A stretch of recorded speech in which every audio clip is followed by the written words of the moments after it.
Okay, good morning. We're here for our Marion County Board of Commissioners weekly session. It's Wednesday, June 19th, 2019. We're in the Senator Hearing Room at 555 Court Street. See a lot of smiling faces in the audience today, and if you will join us, we'll start with the Pledge of Allegiance.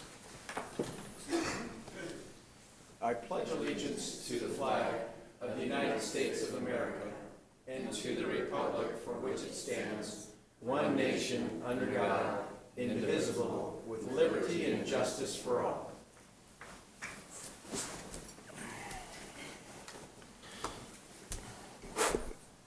You want to pull it? Kinda.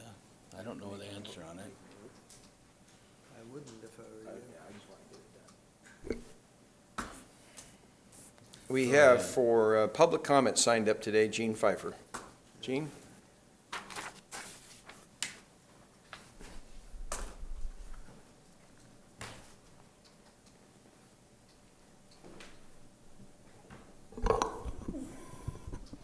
Good morning, Commissioners. I have two topics today again. Normally, the things that I tackle are fiscal responsibility or in terms of earth science solutions, but I'm also wanted to grab on one that's regarding social issues. Is Commissioner Willis going to be in this morning? We don't know. I can't answer it. Okay. Well, I'll start with that because I want to focus on the end one anyway. So in the last week, there was an article in the Statesman Journal regarding Combe and his position, and the discussion was about transgender and that type of issue. So over the years, I've known the mayor of, or ex-mayor of Silverton, he's twice mayor, that's Stu Rasmussen. Stu Rasmussen is a transvestite, I guess you'd say, but he has some hormones that have made him significantly look female on the top side. But I've known him when he was regular, and I've known him as he's a transvestite.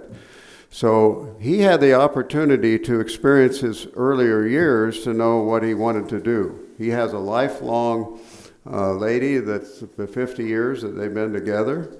He admits even publicly in the newspaper that he likes looking at women, and that's appealing. But this is a decision he made, and I respect him that he's, as a individual, he's still smart. He provides good solutions for things. He's available to talk and work with the public.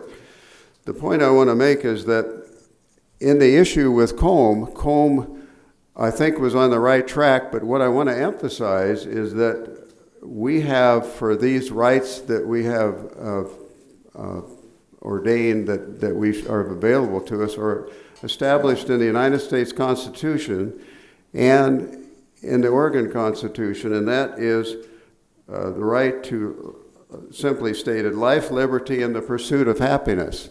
So in those terms, when we have a young child in the system, as I understand it, and somebody is making a decision, someone who has not yet reached maturity or age of 18 or age of 21, not only was it appropriate that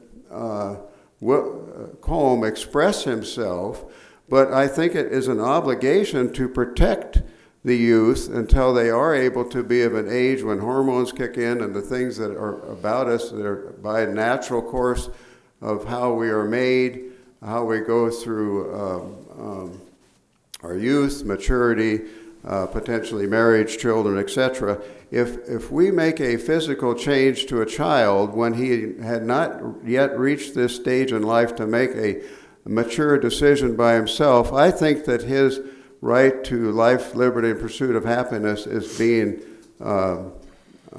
damaged. So I think that the commissioners, as you fit in these different positions, I don't know what all commissions you're involved with, but I think there's an obligation there to protect that thing based on the Constitution, rather than saying somebody, you're violating somebody's rights. When somebody is taking a child and physically changing them when they're very young and they haven't yet thought about if they wanted to be a parent or have children or whatever, this shouldn't be happening. So I encourage you to continue on this, but use an established line that is real and it's a constitutional issue that child has a constitutionality that should be defended. So that's that on that social side. So the second topic I have is about forest fires. We're well past the time when we're going to have significant fires. Surprisingly, we haven't had a bunch of them already. But I want to go back to when we had the fire 2 years ago in the Columbia Gorge. We knew where that fire was within 15 minutes of its occurrence. We knew the description of the terrain. We knew what the accessibility was. We knew it was in a ravine. We knew generally how it had been caused.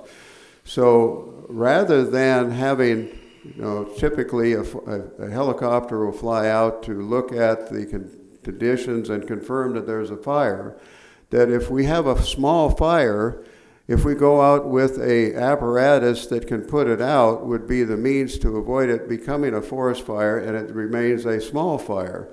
So if the apparatus that I envision actually exists to some degree in Medford. There is a company that has helicopters that have a large volume of water stored on them, and they have water cannon.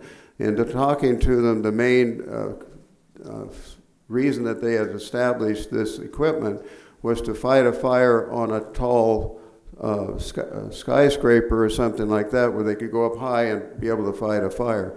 Well, the same thing would occur if there was a small fire that we could go and put it out. I believe that fire could have been put out by the time that the firefighting apparatus was organized. We knew about the fire on a Saturday. By the time it was organized, it was a Monday, and we have a forest fire, and of course we know the results.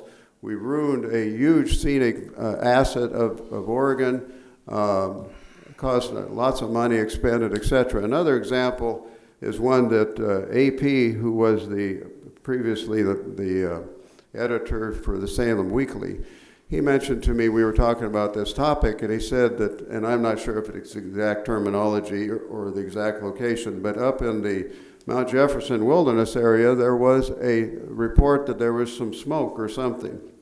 So a helicopter went up and confirmed that there was either a log or a stump that had a fire going on it, probably started by lightning. So it was confirmed, but nothing was done about it. But 2 weeks later, we had a forest fire. And AP was disgusted that because we didn't have it put out, or we didn't do anything about it right away, we have a fire line or a strip of trees that were cut down to stop the fire from spreading right in a pristine area, again, of one of our valuable assets in Oregon. I don't know if it was in Marion County. I think maybe it was outside of Marion County. But anyway, if we would use that, and I don't have it with me today, but I can give you the name of that company in Medford that has the apparatus, that we have a forest fire. Instead of just sending a helicopter out to ascertain that there is a fire, that we send the equipment out to actually put it out if there is one, or if it can be done. Maybe it takes 2 or 3 helicopters or something, but I visualized that we could have these setups in 6 different locations, for instance, in Oregon. In the case of the one in the Columbia Gorge, within minutes, we had the Portland Airport, and it would have been an easy thing to do. So this is something I would encourage the commissioners to consider, share that with others. I think that we need to change things rather than letting it go. 2 years ago, we spent $450 million approximately. Last year, we spent about $550 million. There's no reason why we should be wasting this money. So how do forest fire companies make money? They make it on forest fires. So we have to have it so that they can be combined in making it so we put fires out before they become forest fires and take other degrees to do it. I don't think we're going to do it just by clearing brush and these millions of acres of tree timber. I mean, it's certainly a start, especially in areas where there's urban growth, but we should consider this method of definitely putting a fire out before it gets a forest fire. Okay, thank you, Gene. I know on the forest fire issues, we probably would agree with you. We have no control over what the U.S. Forest Service does in their particular jurisdiction. So, we agree. Anything else? Just said the same things at the time, furious. And Yeah. I hope they act like they're going to do better, but I don't think you can count on it. Okay, thank you very much. Appreciate it. I would encourage that you gather with the other Oregon counties and make it so that you do lobby the U.S. Forestry Department. It has a bad reputation, you hear it all the time. We do, and we have a commissioner that serves on the ONC task force and other things, so we're there. Okay. Just a matter of what they do is what their policy is, so, thank you. Thank you. I might say something to that. It's a state forest that does a decent job. You want them on the fires. When you hear federal, you're in trouble. Thank you. Thank you. Okay, we have nobody else signed up for public comment this morning. If we go right into our consent agenda, if you would, Commissioner? Yes, but not without a comment. I'm not satisfied. I know what the answer is on the one having to do with $14,000. I'm going to approve it, but just leave it for the record that in the future I'll need a lot better explanations, and probably nothing will be automatic. So, Chair Cameron, I'd make a motion to approve the consent calendar this morning. Under Business Services, we approve the purchase order with Oregon Correction Enterprise in the amount of $189,065 for the Marion County Juvenile Services Building Furniture. Community Services, approve an order appointing Philip Blee to the Marion County Children and Families Commission with a term ending January 31st, 2022. Approve an order removing Carla Munn, Gayle Caldarazzo-Doty, and Chuck Lee as voting members and appoint them as honorary members of the Marion County Children and Families Commission with terms ending June 30th, 2023. Finance, approve a quitclaim deed for the sale of property tax ID R59638 back to the previous owner in the amount of $22,875.57. Health and Human Services, approve the intergovernmental agreement with the City of Salem Police Department in the amount of $304,300 to provide mobile crisis services for the period of July 1st, 2019 through June 30th, 2021. Approve Amendment 1 to the contract for services with Public Partnerships LLC to add $300,000 for a total of $900,000 to provide fiscal intermediary services to several rental subsidy programs through June 30th, 2020.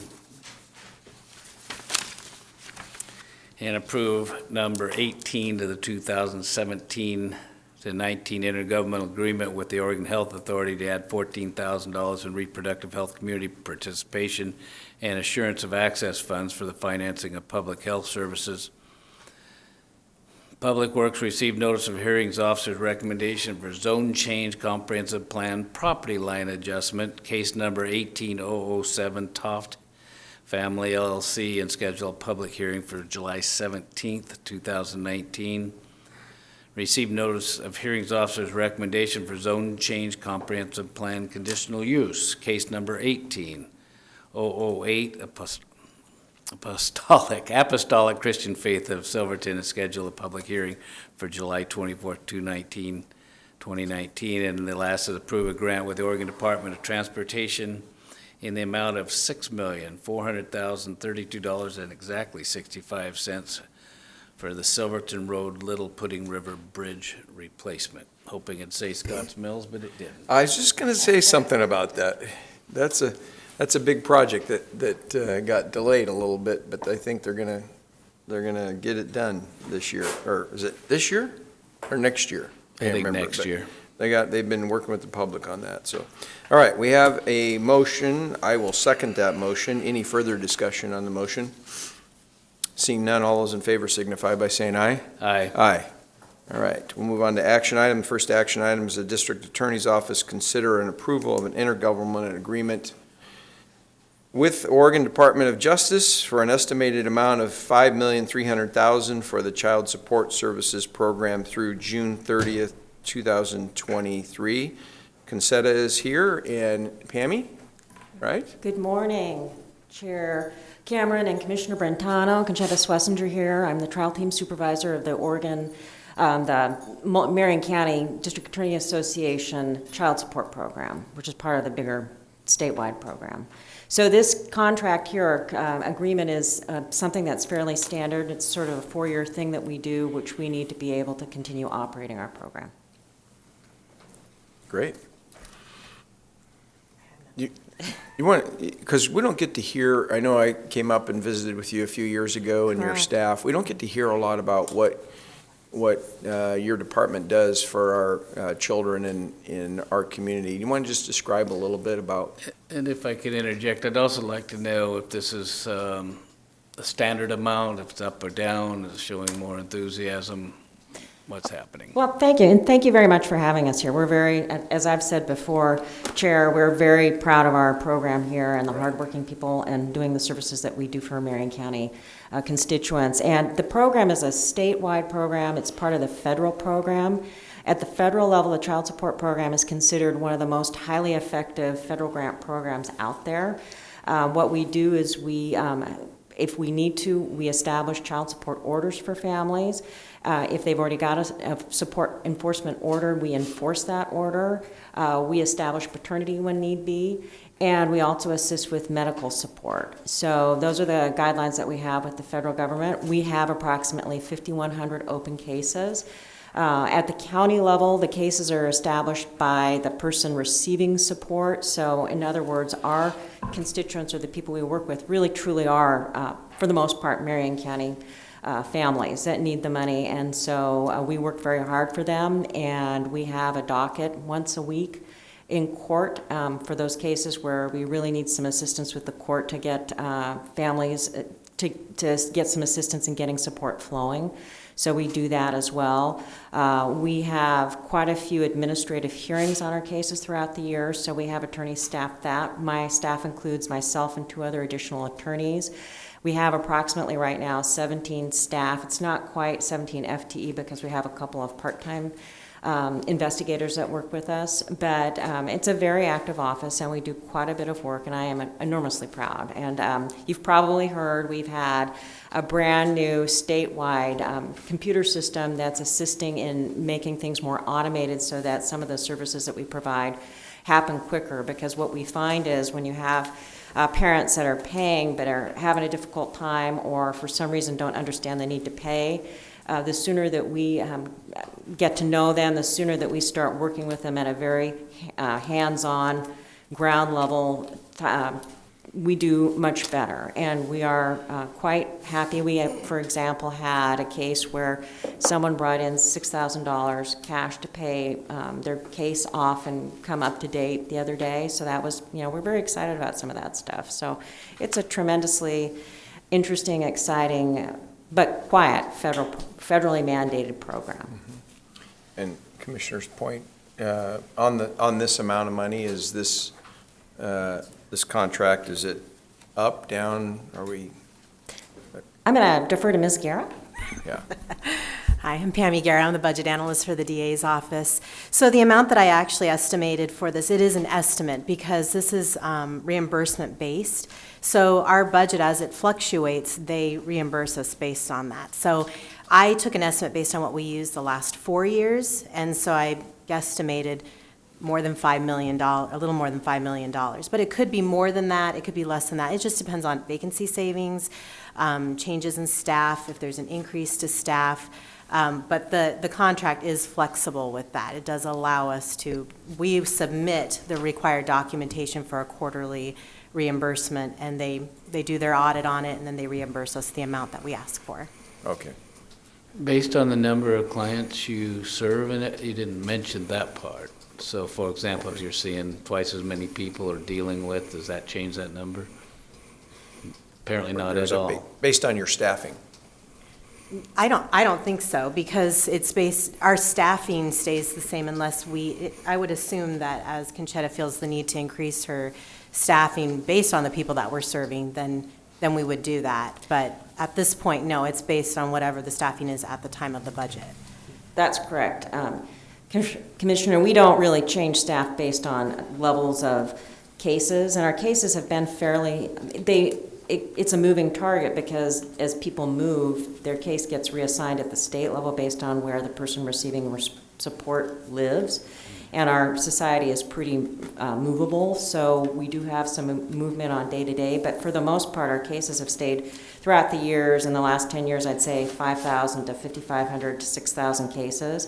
So our staffing has been relatively stable throughout that time. We've had some turnover in staff recently, but I'm very happy that we're finally fully staffed as of today and training people, which is really important, again, because we have staff at the front who, when people come in, work with them at a very ground level to talk to them about their certain, situation and what we can do to work with them to get them, A, to understand the need for support, and B, to be able to work with them in terms of their financial circumstances.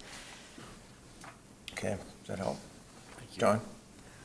Mr. Chair, if I would, since I've been talking about history in the last several weeks, when I worked for the Illinois legislature back in the 70s, I was involved in the first child support enforcement program that was established by a state.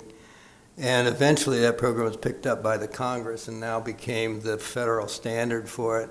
I think people need to understand that this is truly a children's program. Mm-hmm. It helps support kids, families to have enough money for food and shelter. And the DA's office does a great job for this county to make sure that the kids are getting their support. And I think it's a great program. One of the problems we had way back, judges wouldn't support their own orders. And so the legislature passed legislation essentially setting up a program to make sure those orders were supported. I think it's a great program. Thank you, Mr. Latimer. Well, we appreciate the work that your office does, Concetta, and it's really important to our children and our community and those families that need it. So thank you very much. Thank you very much. Again, we are very proud to be here, and thank you very much for having us here today. Okay. Mr. Chair, I move that we approve the intergovernmental agreement with the Oregon Department of Justice for an estimated amount of $5,300,000 for the Child Support Services Program through June 30th, 2023. Second. We have a motion and a second. Any further discussion? Seeing none, all those in favor signify by saying aye. Aye. Aye. All right, that's good. Thank you very much. Appreciate it. Okay, our next item is under finance. Oh, excuse me, that's going to be after our public hearing. So we're going to go to action item number 4 on the agenda. That item is still under finance. It's to consider consider approval of a tax foreclosed and surplus real property sold at public auction held on June 10th, 2019.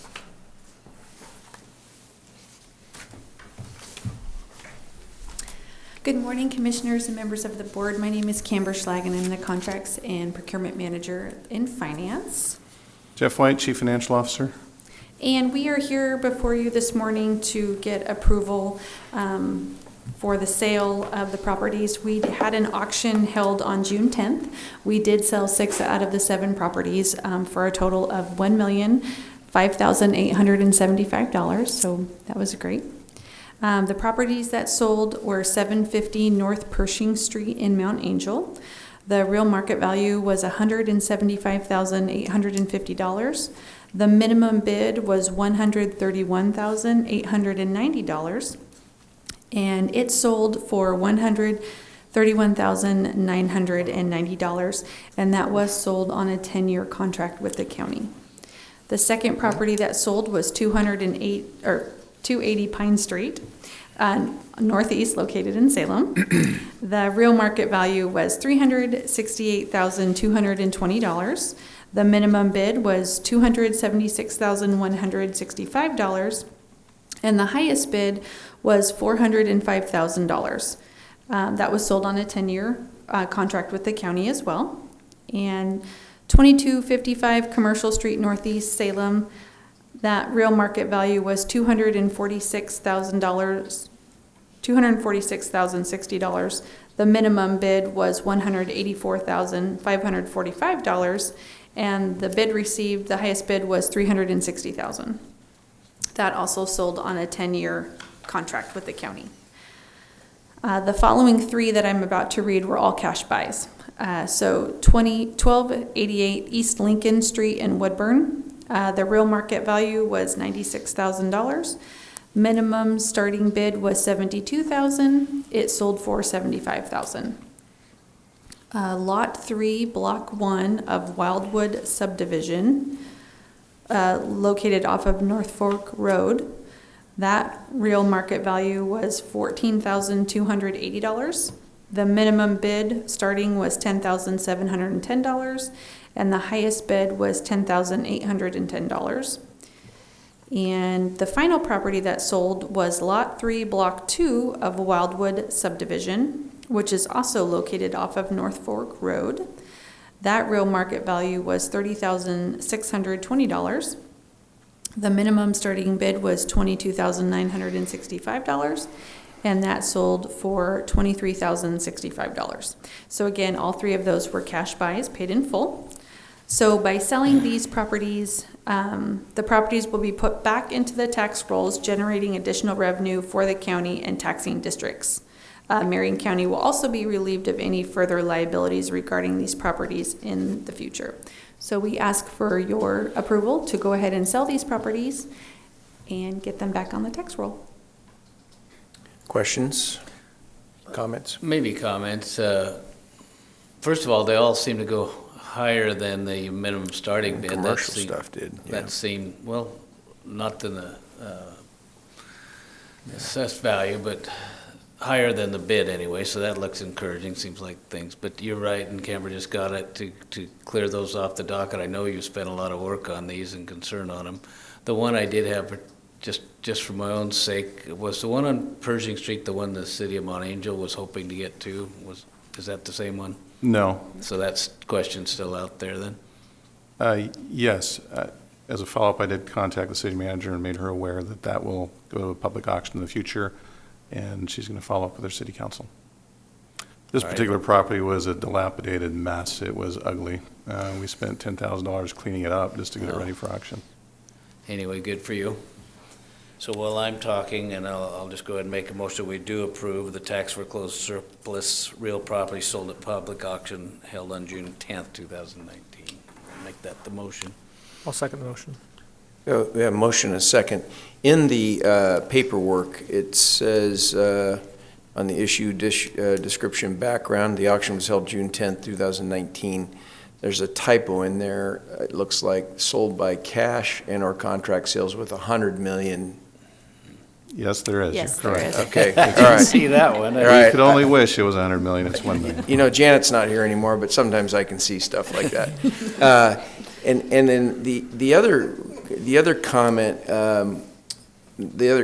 was the car wash and gas station. We've had several discussions about it. The total on those two was over $700,000, right? Which is a good number, and that's where you said it's above the market value on those two pieces. What are we charging on interest rate on these 10-year AMs? It's 5% plus 3, so it's whatever the market rate is plus 3%. So right now, I believe it's 8%. Okay, so we're getting a good rate on that. Yeah, it's We are, and Leanna Rand, who is actually the property employee here, in her conversations with that particular owner, she's under the impression he probably won't keep it financed with us. sure. Because of that interest rate. There's But no for the moment, prepayment penalty, No. but 8%, he could probably do better someplace, yeah. Mr. Chair, I have a question. Mr. These 10-year land sale contracts, is that a common way that we sell property here in Marion County? Because that seems a little different than I've seen it in other places. to broaden the answer a little bit, we've looked at that many times. There are many counties who do not accept land sale contracts. They only sell for cash. Yeah. For good reason. Our experience here has been mixed. Sometimes we have some of those contracts that end up failing and we have to re-foreclose. But the majority do pay. So it's been the policy of the county to make that an option for people who might not be able to come up with all the cash. Okay. Mr. Chair, John? Jeff was too nice. I've argued against this for years because we do get a lot of them back. People don't pay. I worry about these, particularly the big ones, because then we have to go through a long process to get the property back and resell it. So it does help the people when they can't come up with the down payment or the cash, but it's also at times a loser for the county. It costs a lot of money to take care of the problem when they don't pay. Let me just add a couple other comments on those contracts. They are required to keep their property taxes current and their payments current, and the moment they're not, the contract allows us to re-foreclose and bring the property back with no refund to the property purchaser. And on land sale contracts, that's not a lengthy process, right? The foreclosure of a land sale contract. Is pretty quick. It's just it's a bit of a headache to go back through serving notice and file the paperwork and re-foreclose to take it back. And often there are people who don't want to leave the property and getting a writ of assistance to the court to get them out. It's doable. It's just something we'd rather avoid. They're also required to maintain insurance on the property, and they're required to put 25% down. So they're into it pretty well. There a lot of municipalities only accept cash. Is that right? Definitely, there are some who do. I don't know the numbers, but is there? And I don't know the rules around this as well. Can somebody finance their purchase at one of these auctions, or they have to just bring you? They just have to bring you a check, right? Or finance it through us, but they can't. Yes. They can't go get a mortgage with a bank. Well, they could choose to do that. They could do that. They have a limited time to take care of the purchase. They have to have their 25% down within 24 hours, and they have to finalize the agreement within 30 days. So if they can go find a bank that will provide them the $200,000, they can write us the check. I see. Okay, so we have a motion and a second. Any further discussion? Seeing none, all those in favor signify by saying aye. Aye. Aye. Aye. All right. Thank you. That was a good positive thing. Thanks for your work there. Okay, so I think that concludes our action items. And we're going to open, well, it is 9:30. Mm-hmm. It's 9:32. Open a public hearing. A public hearing to consider a resolution to adopt the fiscal year 2018-19 third supplemental budget. Our great budget people are sitting here with Ready and smiles on their eager. faces. I know. Welcome. Big day today. Debbie Gregg, Budget and Grants Manager in the Finance Department. Jeff White, Chief Financial Officer. I'm here to present to you, yes, like as you said, the third supplemental budget request for fiscal year 18-19. And this is in accordance with local budget law and county policies. This request is actually decreasing the total county budget by $54,000. The public notice was posted in the Statesman Journal on June 13th, and copies have been available online and also at the board's office. The supplemental budget was reviewed by the commissioners at a management update meeting on Monday. And in summary, there were 17 funds that actually had modifications this request. 6 increased, 1 decreased, and 10 funds had offsetting budget changes between categories that resulted in really no net budget change. Just a few highlights. On the general fund, it increased minimally, but there were changes within that fund. So there were vacancy savings that were used and reallocated to materials and services for the following departments: Clerk's Office, District Attorney, Juvenile Department, Sheriff's Office, and Treasurer's Office. Most of them were no net budget changes. However, the Sheriff's Office budget did increase approximately $20,000 just due to a recent code enforcement case. There was an increase in the transfers out of $182,000, and that mostly went to the Capital Improvement Project Fund. The Capital Improvement Project Fund increased for 2 projects: a new piping replacement project at the jail court annex for $177,000, and then phase 2 of an IT pictometry project for $167,000 that's being funded through the General Fund, Public Works Fund, and the Lottery and Economic Development Fund. The Health and Human Services Fund actually did decrease $510,000, and that's due to decreased funding in the intergovernmental state revenue, and 15 positions were eliminated as a result of that decrease.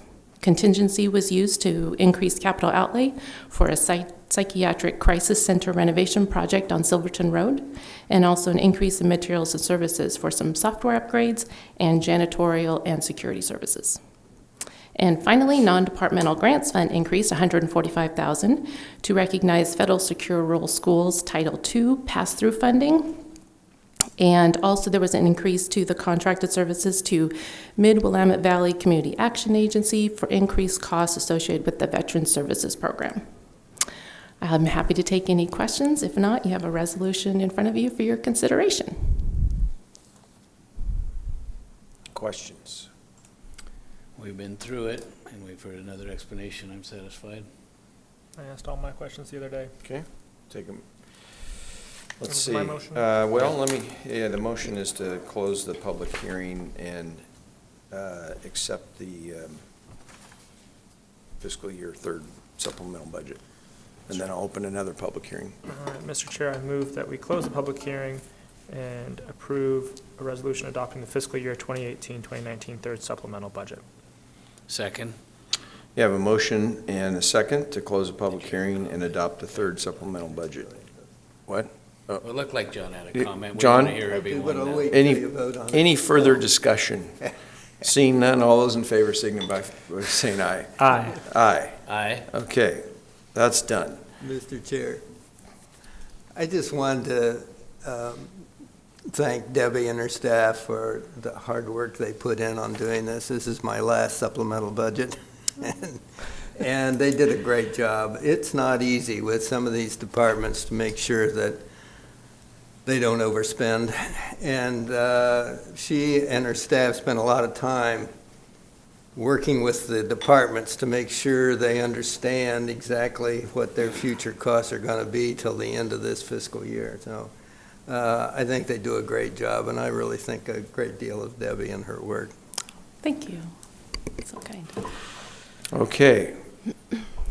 So we've taken care of that. I'm going to open another public hearing to consider the resolution to adopt the fiscal year 2019-20 budget. And John, your name's on this, so do you want to go down there, or are you going to talk from up here? Take it away. It's you and Debbie. this Mr. Chair, I'll talk from up here, but I think I'd let Debbie do this. This is her first chance to really talk about the adoption of a budget. And since she's done such great work on this, let her tell you what's in it. Okay. All right. Welcome back. Thanks. Debbie Gregg, Budget and Grants Manager, Finance Department, just for the record. So I just wanted to provide a really quick recap of the 1920 budget. And just as a reminder, the budget hearing was properly noticed and in the Statesman Journal. And the 1920 budget has been available for public review, again, both online and at the Board of Commissioners office. So during the budget committee meetings held earlier this month, Mr. John Latimer presented his budget officer's message, which provided an overview of his proposed budget and not only a look back at the past, but also a look towards the future. Some of the areas that he discussed were external budget drivers, such as the rising increased cost of PERS and healthcare costs. He went over some program highlights, the 27 approved decision packages, and the 11 full-time equivalent positions that were approved that brought the total county FTE just over 1,500.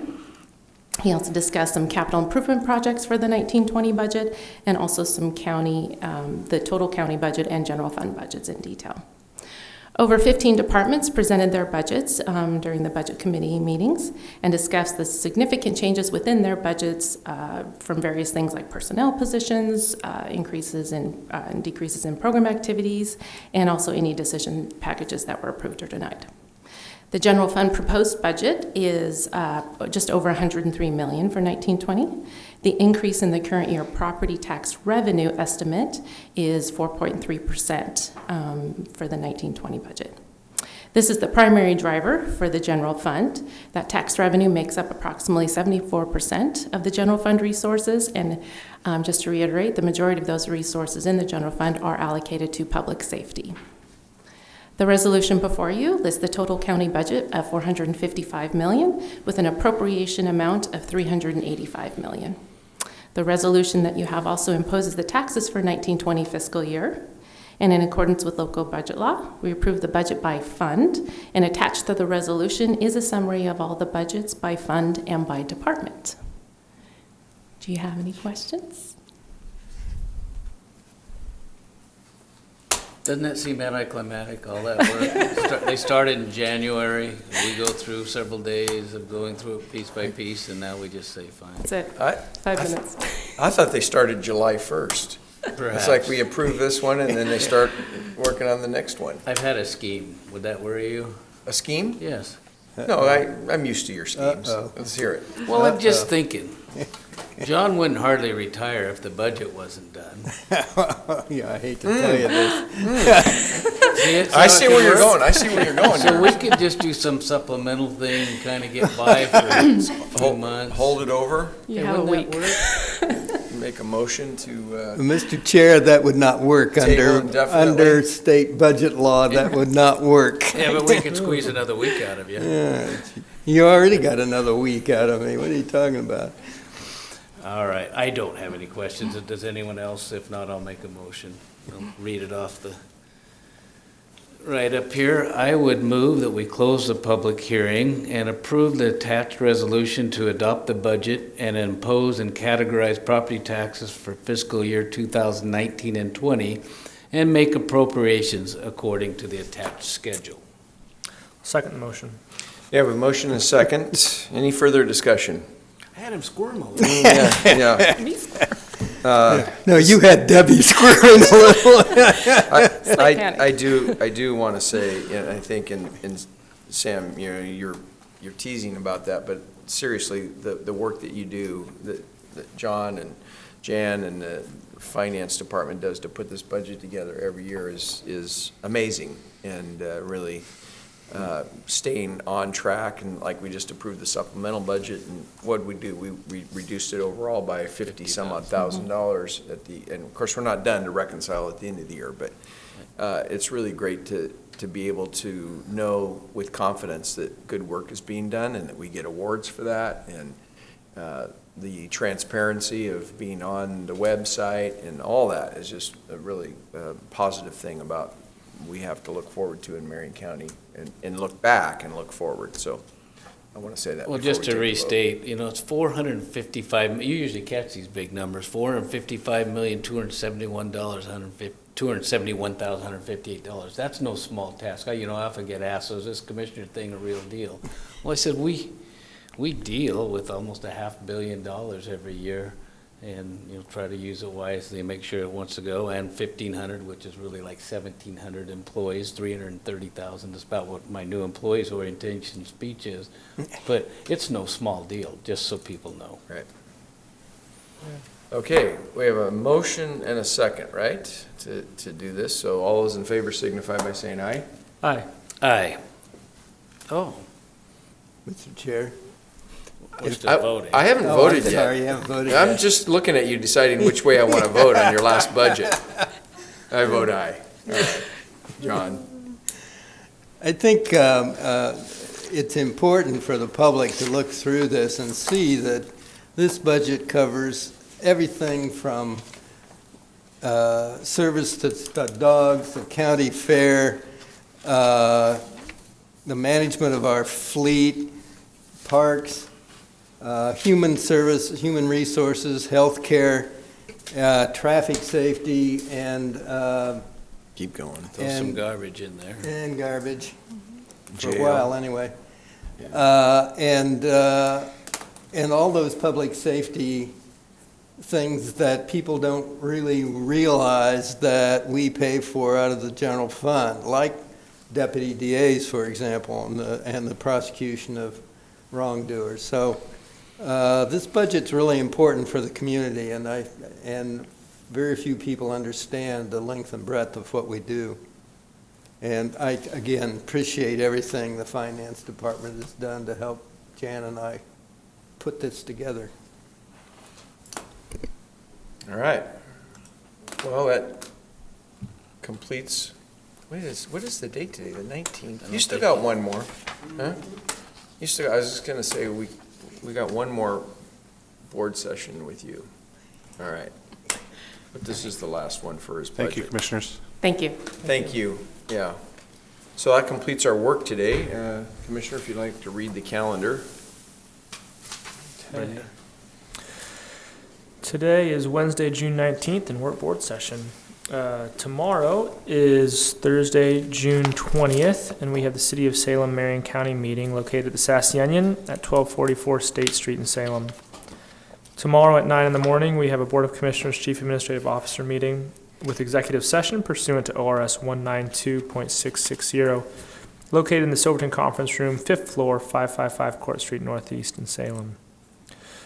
Tomorrow, June 20th at 3 in the afternoon, we have a retirement celebration for John Latimer, located here in the Senator Hearing Room, 555 Court Street Northeast in Salem. On Friday, June 21st, at 6 in the evening, we have the Marion Ag Services 26th Annual Grower Appreciation Barbecue, located at JC's Bullpen, 4258 Park Avenue in St. Paul. On June 24th, at 8:30 in the morning, we have calendar review located in the Silverton Conference Room on the 5th floor of this building, 555 Court Street Northeast in Salem.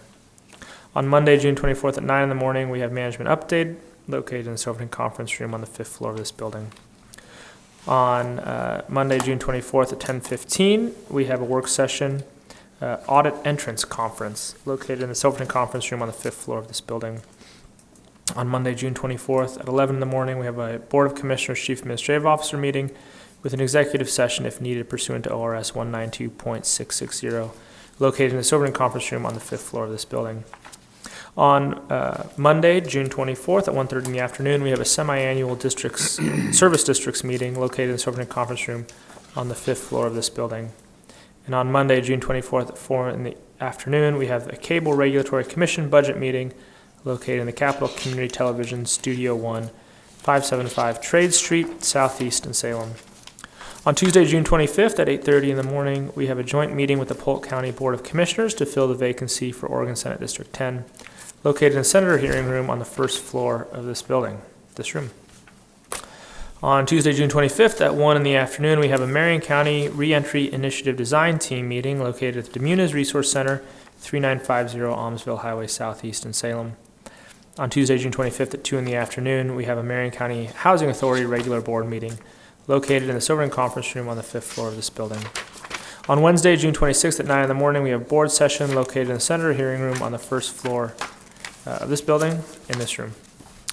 And on Wednesday, June 26th at 5:30 in the evening, we have the Marion County Fair Board located in the log cabin on the Oregon State Fairgrounds at 2330 17th Street Northeast in Salem. Okay.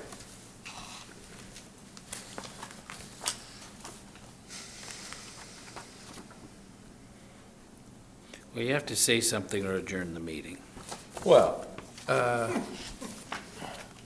you want me to say something? Probably. Well, budget, it's,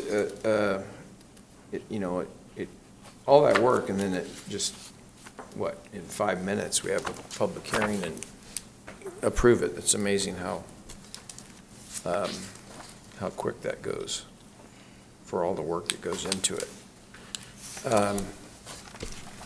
But the calendar coming up, we got some big stuff going on, right?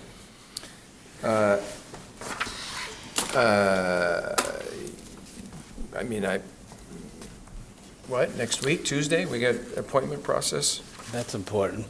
So those are all nice things, and you got the gavel, you can cut me off as soon as you want, but I'm so concerned about this tax and swindle thing going on and probably vote on tomorrow. Okay, fine. No, I'm teasing you. I'm teasing you. I just like pounding the gavel.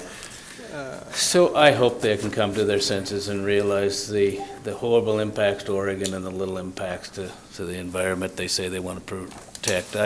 I'm just shaking my head how crazy they can be, and I say it out loud, and I absolutely mean it. There's a lot of folks over at the Capitol today, huh? I'd like to be there. In fact, I might be. Yeah. Saw a bunch of log trucks out there.